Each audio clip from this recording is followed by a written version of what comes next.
Tukianzia barani Ulaya. Ndio. Jana kulikuwa kuna mchezo wa UEFA Champions League, ikitamatisha hatua ya 16 bora. Na katika hatua ya 16 bora kuna timu ambazo zilikuwa zinashuka viwanjani, na mchezo mapema zaidi ulikuwa ni pale nchini Ufaransa, ambapo Lille walikuwa na kazi ya kuwakaribisha The Yellows kutoka pale Ujerumani. Hawa si wengine ni Borussia Dortmund. Borussia Dortmund ambayo ina rekodi au tayari imeshawahi kuchukua au kunyanyua taji la michuano ya UEFA kwa mara nyingine tena, mara ya pili mfululizo, wakirudia rekodi ambayo ishawahi kuifanya 2012, 2013, 2011, 2012, kitu kama hicho cha kwenda hatua ya robo finali mara mbili mfululizo. Yani msimu uliopita walifika finali, lakini msimu huu tena wameweza kufika hatua ya robo finali baada ya kuwatoa Lille kwa magoli 2-1. Kwa hiyo jumla kupita kwa magoli 3-2, kwa sababu mchezo wa kwanza ambao ulichezwa pale Ujerumani, Borussia Dortmund na Lille walitoa sare ya 1-1, lakini jana Lille akiwa nyumbani akakubali kichapo. Lakini mchezaji wao Jonathan David, raia wa Canada, anakuwa Muamerika ya kaskazini wa kwanza kuhusika kwenye magoli 5 katika michuano ya UEFA. Na Jonathan David ni miongoni mwa wachezaji ambao wamekuwa na mchango mkubwa sana kwenye sare ya 1-1 mchezo uliopita. Alienda kuhusika kwenye kutoa assist, na jana mapema kabisa amefunga dakika ya 5, lakini hilo goli alikwenda kuwasaidia kwa sababu Borussia Dortmund walikuja wakafanya comeback kupitia captain wao Emre Can, ambaye amesha kupita pia Liverpool, wakasawazisha goli, baadaye wakaandika goli jingine. Kulifuatiwa na michezo mingine ikiwemo Aston Villa walikuwa wanawakaribisha Club Brugge kwa mara nyingine. Mchezo wa kwanza walishinda 3-1 ugenini, lakini jana wameenda kuscore 3-0.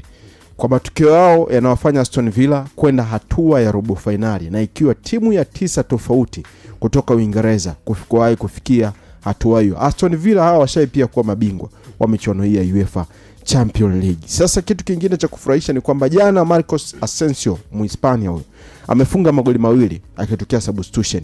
Kwa hiyo inatukumbusha zile enzi za Gini Wijnaldum akiwa na klabu ya Liverpool, akitokea substitution akafunga kwenye mchezo wa Barcelona. Kwa hiyo kutoka Uingereza inaonekana Aston Villa msimu huu kuna kitu ambacho wamekinuia kukifanya kwa hii michuano, na hatua inayofuata Aston Villa watakutana na PSG ambao wamewatoa Liverpool. Mchezo mwingine ambao ulienda kuchezwa hapo jana ilikuwa ni Atletico Madrid ya Cholo Diego Simeone pamoja na Real Madrid ya Don Carlo Ancelotti. Mchezo umemalizika kwa hatua ya mikwaju ya penalty baada ya dakika 120 kutamatika. Atletico alikuwa anaongoza goli 1-0. Mchezo wa kwanza hizi timu zilivyoenda kukutana, Madrid alishinda goli 2-1. Kwa hiyo jana baada ya Atletico Madrid kushinda goli 1-0 ilikuwa inaleta aggregate ya magoli 2-2. Kwa wenzetu katika michuano ya Euro na UEFA wenyewe wamefuta goli la ugenini. Kwa hiyo ambacho huwa kinatokea, kama kule mlishinda goli 2-1, huku mtu akaja akashinda 1-0, au kule mlitoka 3-2, huku mtu akaja akashinda goli 1-0, tunaangalia kwenye aggregate mna magoli mangapi. Kama ni 3-3, zinaenda kuongezwa dakika 30 za ziada. Baada ya 30 za ziada kuongezwa, kitakachofuata ni mikwaju ya penalty. Kilichoenda kutokea ndio ambacho kilitokea juzi kwenye mchezo wa PSG na Liverpool.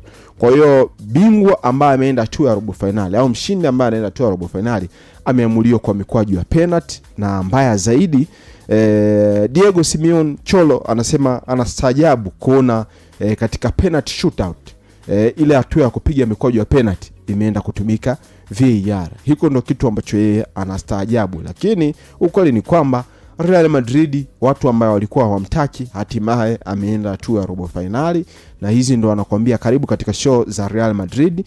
Na kizuri ni kwamba kwa upande wa mchezaji wa Atletico Madrid, Conor Gallagher, huyu ni mchezaji ambaye ameshawahi kupita pale Chelsea, anakuwa ni Muingereza wa kwanza kufunga goli la mapema zaidi katika michuano ya UEFA Champions League. Muingereza wa kwanza kufunga goli la mapema zaidi katika michuano ya UEFA Champions League. Na kingine ambacho ni kizuri zaidi ni kwamba Madrid upande wao inakuwa ndio timu ya kwanza katika michuano ya UEFA Champions League, ikifika kwenye hatua ya mikwaju ya penalty, ndio timu ambayo inaongoza kushinda mikwaju mingi zaidi ya penalty. Jana ni mchezo wao wa 4, wanaenda kwenye hatua ya mikwaju ya penalty na wanafuzu. Sio kwamba hawajawahi kukutana na timu ambayo imeshawahi kuwatoa.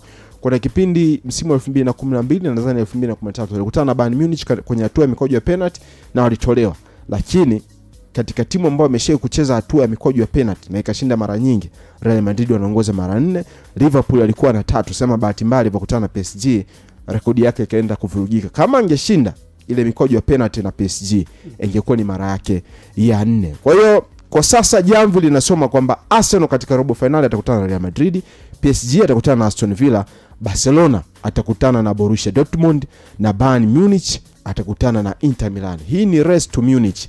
Michuano hii ya UEFA Champions League msimu huu inaenda kuchezwa pale Allianz Arena nchini Ujerumani. Asante.